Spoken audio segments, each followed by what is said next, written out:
This channel is supported by TrueFire. TrueFire is an online library of lessons from some of my favourite players. There's thousands of lessons on there. You can use the promo code JNC40 to get 40% off of any of their courses.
I didn't think I'd ever do this, but this is an Ibanez TS10.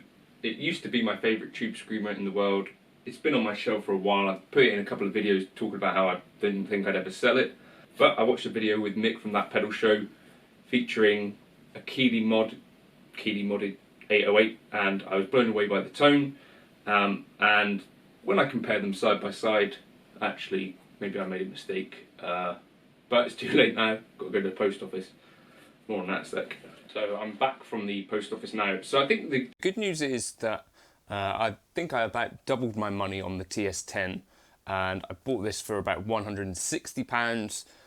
So this is the Keeley Mod Plus, which they made for a while, right? And I think these days you would just buy a Keeley Red Dirt, which presumably might sound pretty close to this anyway. Now, where I might have made a bit of a mistake on this, I think, because I already have a Keeley Tone workstation, which in theory has the Mod Plus circuit in it. But not only that, the TS10 kind of was minorly collectible. Yeah, I don't know, but I'd never gigged the TS10, and I don't think I ever would have, just because it's a bit silly to take a pedal like that, I think, out to a gig. This also has the annoying kind of jack input, which is a bit of a annoying design, but that is what it is. Does it sound like it did in Mick's video?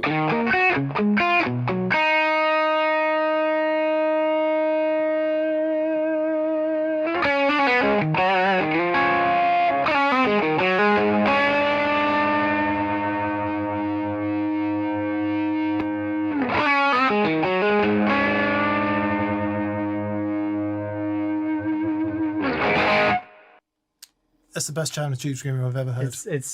This is the thing that I, forgot for a second there. No, because I'm not playing through a Two-Rock, what is it? It's the classic reverb signature, and I think there's a Princeton or a deluxe reverb in that video. Anyway, it sounded fantastic. Not only that, you see on the peak meter, the decibel reading, that it's hitting sort of like 107 at points, which is far louder than I'm ever going to be able to play. But yeah, so I guess I've swapped in one Tubescreamer for another. I have an idea that maybe It might even be worth seeing how cheap you could go on a Tubescreamer and get it to sound roughly the same. I feel like there was a little bit more of a congestedness to the TS10, and maybe, I don't know, something around like it sounding a bit more congested, a bit more compressed, which for some people might be what you're looking for. It was for me for a long time, but I've started to think maybe that's kind of too nasal. I don't know if a Tubescreamer is the main thing that I would use anymore anyway. It's just that video from Mick did kind of go, oh, well, that sounds great. And I thought it sounded noticeably better or closer to what I'd want to hear than the Keeley Noble Screamer, which in theory, again, is still the same circuit. So I think probably these are relatively cheaply made pieces of gear, and the tolerances in them are probably fairly high. And just having the knobs in the same position doesn't mean that they are actually going to sound the same. But if you move the knobs a little bit from where they are, you might actually find them very similar. So I don't know whether, yeah, that might be an idea to try and get the cheapest Tubescreamer that can sound as good as this, maybe. Don't know if that's interesting or not.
What's your favourite Tubescreamer? I'd like to know your thoughts on that. Also, here's another idea for a question that I had, that if you want to fill up the comments with stuff that might be interesting for other folks to read. Stuff that you've bought based on a YouTube review that has not really been what you expected by the time that you've got it in front of your gear. I'd like to know your thoughts on that, because as I say, it's a bit of a wild one, isn't it? These things can sound vastly different into different amplifiers and stuff. And, you know, if I had an amp that was set on the edge of breakup, a Tubescreamer is going to sound way different to if I have an amp that's set clean. And it's going to sound way different if I go in front of like a Mezzo Boogie kind of mid-pushed amp or a scooped kind of amp. It's just, what does a Tubescreamer sound like? Well, it sounds like a lot of different things. As well, for me, I was particularly turned on by when Mick had his drive up kind of full. That has been a thing that I actually really like on Tubescreamers. I think I'm a bit unusual in that regard, because I think a lot of people tend to use the drives on these down fairly low. I think a cranked Tubescreamer, gain-wise, does sound pretty cool. And that was why I wanted to compare that. I think that is also where you'd notice the most differences, because you're then engaging the clipping diodes.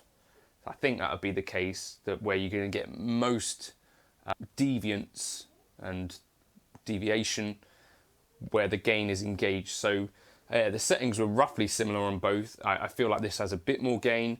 And yeah, as I said, I think maybe a little bit more open in the top end or something like that. But yeah, let me know your thoughts in the comments if you've got them. I've also got a Vemiram, their version of Tubescreamer, which is again too expensive to really gig it realistically. But yeah, I don't know, did I make a mistake? Possibly. But yeah, I sold that TS10, it's gone this morning. I now have a Keeley Mod Plus, which I think sounds pretty similar. Let me know your thoughts if you've got any. Cheers for stopping by. I was using the HX Stomp for this just because it's something that I can get consistent sounds and comparisons with, but it's like a Dumble style, the Litigator. That's the Eric Lee 2023 preset on Snapshot 3 if you want to try it out in the Gumroad. But yeah, I bought it. It's too late now. Can't go back.